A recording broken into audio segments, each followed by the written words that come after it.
Hello student, welcome to Equator academy Dehradun. और मैं कुछ छोटा सा आपके लिए एमसीक्यू लाया हूँ बायोलॉजी के, जो मुझे लगता है कि आपके अपकमिंग एग्जाम में आ सकते हैं। तो पूरा वीडियो को देखिएगा, फर्स्ट क्वेश्चन से लेकर लास्ट क्वेश्चन तक। कुछ इस पे जब हम एक्सप्लेनेशन करेंगे तो वो भी आपकी बहुत मदद कर सकते हैं। चलिए पहला क्वेश्चन को देखते हैं, क्या लिखा हुआ है। Root development from any part of the plant body except the radical, उसको क्या कहते हैं? ठीक है,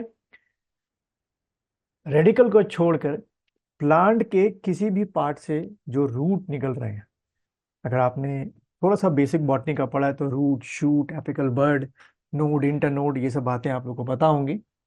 तो क्वेश्चन ये पूछ रहा है कि इन चारों में से, आउट ऑफ दीज फोर, जो ऐसी आपकी रूट्स होती हैं डेवलप, उनको क्या कहते हैं?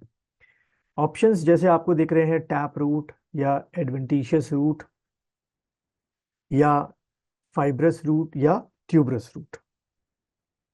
बहुत ही अच्छा क्वेश्चन है।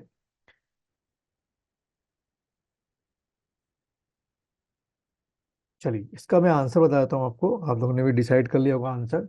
इसका बच्चों जो आंसर है वो है आपका एडवेंटिशियस रूट।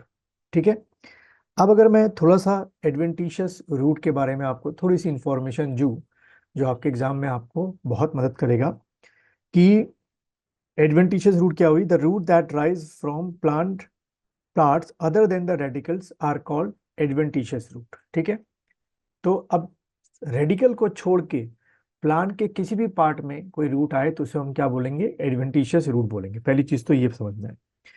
दूसरा, ये रेडिकल्स क्या होते हैं, रेडिकल क्या होता है? तो रेडिकल मीन्स हो गया रेडिकल बर्ड।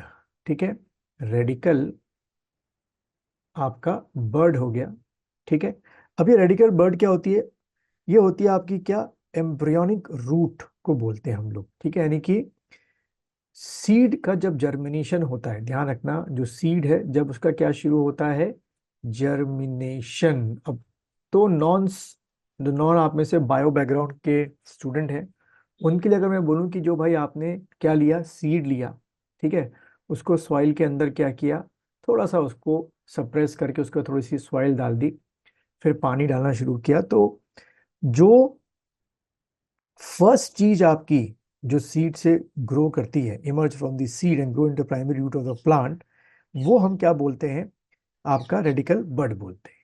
ठीक है, जो सबसे पहली चीज आपकी बाहर निकलना शुरू करती है इसमें से। ठीक, तो यहीं पे वही बात बोली है, ऐसी रूटों को हम क्या बोलेंगे? एडवेंटिशियस रूट बोलेंगे, जो रेडिकल से ना निकल के बाकी चीजों से डेवलप होती है। बस। सेकंड क्वेश्चन को देखेंगे आप लोग।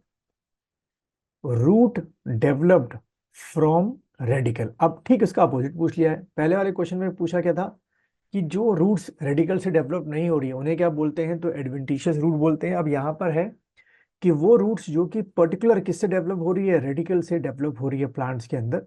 जैसे बताया कि सीड से जो पहला पार्ट निकल रहा है उसको हम रेडिकल बोलते हैं, एम्ब्रियोनिक रूट बोलते हैं। उसको क्या बोलते हैं?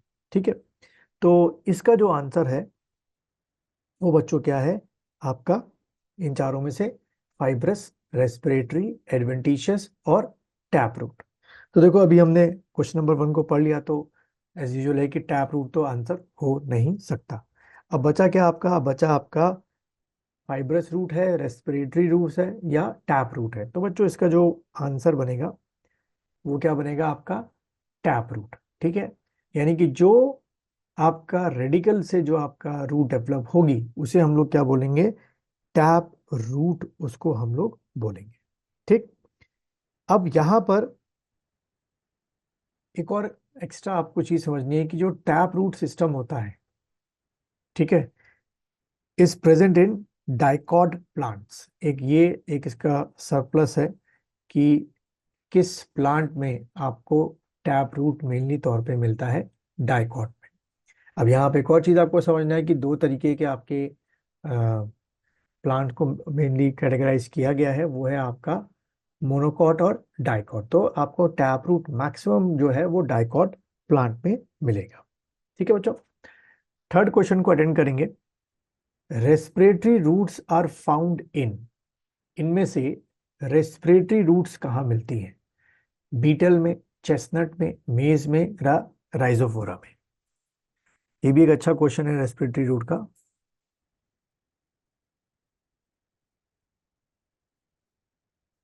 चलो इसका आंसर बताता हूं मैं। जो रेस्पिरेटरी रूट होती है वो आपको राइजोफोरा में मिलेंगी। ठीक है, बस ये आपको ध्यान में थोड़ा सा रखना है। फोर्थ क्वेश्चन को अटेंड करते हैं। Root found in dahlia. Dahlia जो प्लांट है उसमें कैसी आपकी रूट मिलती है?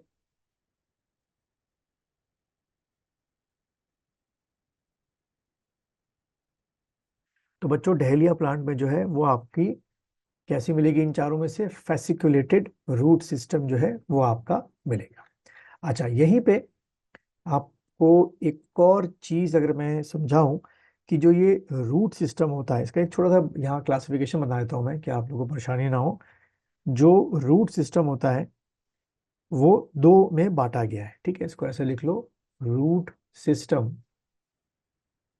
इसको दो पार्ट में हम लोग पढ़ते हैं। जब भी आप एनसीईआरटी के नोट्स पढ़ना शुरू करेंगे तो दो पार्ट में पढ़ेंगे। पहला आपका होता है tap root system, tap root system. ठीक है, और दूसरा पार्ट जो आपका होता है, सेकंड पार्ट, वो होता है एडवेंटिशियस। ठीक है, एडवेंटिशियस रूट सिस्टम। ठीक है, तो पहला हो गया टैप रूट सिस्टम और दूसरा हो गया एडवेंटिशियस रूट सिस्टम। ठीक है, फिर अगर हम फर्दर देखें जो आपका एडवेंटिशियस रूट सिस्टम है उसको भी बांटा गया है। ठीक है, वो आप इसमें नहीं जाएंगे। एक और चीज होता है कि रूट का क्लासिफिकेशन किया जाता है on the basis of modification. ठीक है, तो ऐसे लिख सकते हो आप अपना फ्लो चार्ट में, रूट मॉडिफिकेशन के बेसिस पे। ठीक है, मॉडिफिकेशन के बेसिस में दो पार्ट में आपका डिवाइड किया गया है। पहला है आपका स्टोरेज। ठीक है, स्टोरेज रूट, और दूसरा पार्ट जो है वो आपका होता है ब्रांच्ड। ठीक है, ब्रांच्ड रूट। अब यहाँ पे स्टोरेज रूट और ब्रांच रूट को के एग्जाम्पल समझ लेते हैं। तो स्टोरेज रूट के एग्जाम्पल क्या हो गए? जैसे कि कोनिकल हो गया, इसके एग्जाम्पल कई बार पूछ लेते हैं। Conical storage root, fusiform storage root, napiform storage root, tuberous storage root. यानी कि स्टोरेज रूट के चार आपको पार्ट रटाफिकेशन कर लेने हैं कि स्टोरेज रूट के चार पार्ट क्या हैं। कोनिकल स्टोरेज रूट हो गया, फ्यूजीफॉर्म स्टोरेज रूट हो गया, नैपीफॉर्म स्टोरेज रूट हो गया, और ट्यूबिवस स्टोरेज रूट आपका हो गया। ठीक है, जो आपका ब्रांच्ड, ठीक है, जो आपका ब्रांच रूट होता है वो दो पार्ट में है। नोड्यूलेटेड रूट इसमें होता है, न्यूमेटोफोरस रूट आपका इसमें होता है। किसमें? ब्रांच रूट में। मैं फिर से बोल रहा हूँ, मैं लिख देता हूँ थोड़ी स्पेलिंग इसकी। जो ब्रांच रूट है दो टाइप में आपको पढ़ने हैं, दो मिलेंगे। नोड्यूलेटेड, नोड्यूलेटेड रूट आपका हो गया, और न्यूमैटो, न्यूमैटोफोरस, न्यूमैटोफोरस आपका जो रूट सिस्टम है वो आपका हो गया। ठीक है बच्चों, चलो हम लोग अब आगे बढ़ते हैं अपने क्वेश्चन नंबर 5 को अटेंड करेंगे आप लोग। Climbing root are found in चारों में से क्लाइंबिंग रूट जो है वो आपको किस में मिलती है, ये आपको बताना है। तो मैं आपको क्वेश्चन पढ़ते रहिए, मैं इसको रब कर देता हूँ तब तक। चलो, तो हमको बताना है कि क्लाइंबिंग रूट जो है वो किस में आपकी मिलती है। तो बच्चों इसका आंसर आप लोग डिसाइड कर चुके होंगे। इसका आंसर है आपका बी, बीटल में जो है वो आपकी क्लाइंबिंग रूट सिस्टम मिलता है। नाउ सिक्स क्वेश्चन देखेंगे। Epiphytic root are found. ठीक है, एपीफाइटिक रूट जो है वो किस में मिलता है? अब यहाँ पे ध्यान रखना, एपीफाइटिक जो होता है वो सिस्टम क्या होता है कि when a plant growing on other plant, उसको हम लोग बोलते हो एपीफाइटिक सिस्टम बोलते हैं। व्हेन अ प्लांट, ठीक है, लिख लो साथ में मेरे, when a plant growing, when a plant growing on on other on other plant. ठीक है, तो उसको हम लोग क्या बोलेंगे? एपिफाइटिक रूट सिस्टम बोलेंगे। ना इसको क्वेश्चन को अटेंड करो। Epiphytic root system are found in, options है इंडियन रबर प्लांट, ऑर्चिड्स, एम्बर्बल, या नन ऑफ दिस।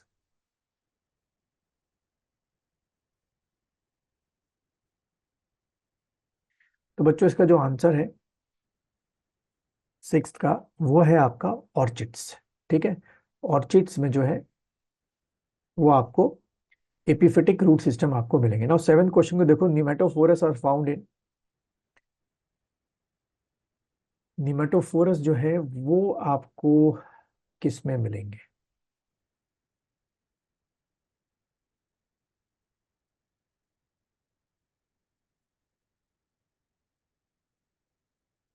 निमेटोफोरस जो है वो आपको किस में मिलेंगे, आपको बताना है।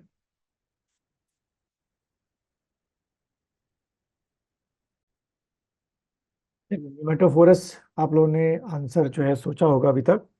तो बच्चों इसका जो आंसर है वो है आपका, निमेटोफोरस जो है किस में मिलते हैं? आपके मैंग्रोव जो प्लांट्स होते हैं उसमें आपके निमेटोफोरस जो है रूट्स आपके मिलते हैं। ठीक है। अब अगर थोड़ा सा हम लोग इसके बारे में, निमेटोफोरस के बारे में समझे, तो सबसे पहला पॉइंट आपको लिख लेना है, क्या होते हैं pneumatophores? Are spongy aerial root. ठीक है, पहला इनका करेक्टर क्या है? ये स्पॉन्जी होते हैं और साथ में ये आपके क्या होते हैं? एरियल रूट्स आपके होते हैं। ठीक है, हवा में निकले रूट्स होते हैं, एरियल रूट्स होते हैं, that grow out of water and into the air. ठीक है, वाटर से बाहर आके। ठीक। नाउ एक और इसका करेक्टर क्या है निमेटोफोरस का? They are use for respiration and to increase the root system surface area for absorption of nutrition. तो बाहर आके, पानी से बाहर आके ये क्या इंक्रीज करते हैं? Absorption of nutrients. बहुत सारे आपके न्यूट्रिएंट्स होते हैं, एब्जॉर्प्शन ऑफ न्यूट्रिएंट्स, उसको ये क्या करते हैं? बाहर आके एब्जॉर्ब करते हैं। ठीक है, तो ये आपको ध्यान में रखना है। ठीक है बच्चों, तो उम्मीद है यहां तक आप समझ में आ रहा होगा। चलो वापस आते हैं, 8th क्वेश्चन को अटेंड करेंगे। वेलेमन प्रेजेंट इन ऑर्चिड प्लांट्स। ठीक है, बताना है क्या, किस उसका ऑब्जेक्टिव क्या है वेलेमन का present in orchid plants? Option जैसे आपको दिख रहे हैं, for providing support for the absorption of moisture from air, from assimilation of carbohydrate, या फॉर एक्सचेंज ऑफ गैसेस।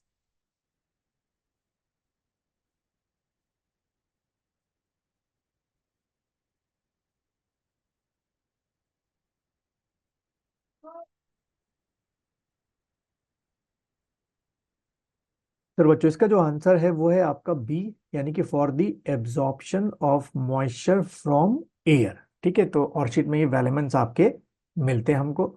और अगर हम थोड़ा इसके बारे में पढ़ें, वेलेमन के बारे में समझ लें, तो वेलेमन क्या होता है? It is what?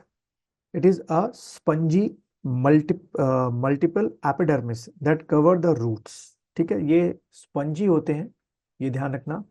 हो सकता है कि करेक्टर्स पूछ ले, स्पंजी होते हैं and it what covers the root. ठीक है, रूट्स को ये कवर करके रखते हैं। ठीक है, पहली चीज तो ध्यान में रखना है।